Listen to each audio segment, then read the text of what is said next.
The Sally Rooney, Normal People. She can hear him breathing. She feels she has cornered him into the conversation, and she is reluctant now to push any harder than she has already. You know, I'm not going to lie, he says. I obviously do feel a certain attraction towards you. I'm not trying to make excuses for myself. I just feel like things would be less confusing if there wasn't this other element to the relationship. She moves her hand to her ribs, feels the slow inflation of her diaphragm. Do you think it would be better if we had never been together, she says? I don't know. For me, it's hard to imagine my life that way. Like, I don't know where I would have gone to college then or where I would be now. She pauses, lets this thought roll around for a moment, keeps her hand flat on her abdomen. It's funny the decisions you make because you like someone, he says. And then your whole life is different. I think we're at that weird age where life can change a lot from small decisions. But you've been a very good influence on me overall. Like, I'm a better person now, I think, thanks to you. She lies there breathing. Her eyes are burning, but she doesn't make any move to touch them.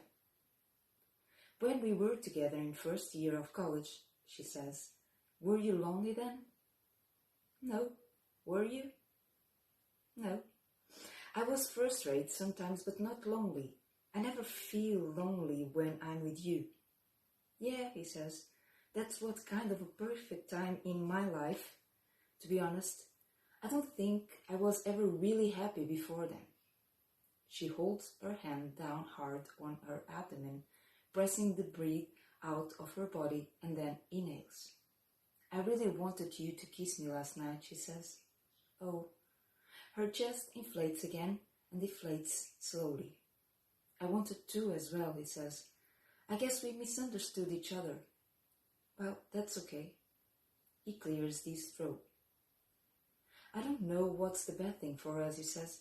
Obviously, it's nice for me hearing you say this stuff, but at the same time, things have never ended well with us in the past. You know, you're my best friend, and I wouldn't want to lose that for any reason. Sure, I know what you mean. Her eyes are wet now, and she has to rub them to stop tears running. Can I think about it, he says. Of course. I don't want you to think I'm not appreciative. She nods, wiping her nose with her fingers. She wonders if she could turn over onto her side and face the window now so he couldn't look at her. You really have been so supportive of me, he says. What with depression, everything. Not to linger on that too much, but you really helped me a lot. You don't owe me anything. No, I know. I didn't mean that. She sits up, swings her feet off the bed, puts her face down in her hands. I'm getting anxious now, he says. I hope you don't feel like I'm rejecting you. Don't be anxious. Everything's fine. I might head home now, if that is okay. I can drop you. You don't want to miss the second half, she says. I'll walk. It's all right.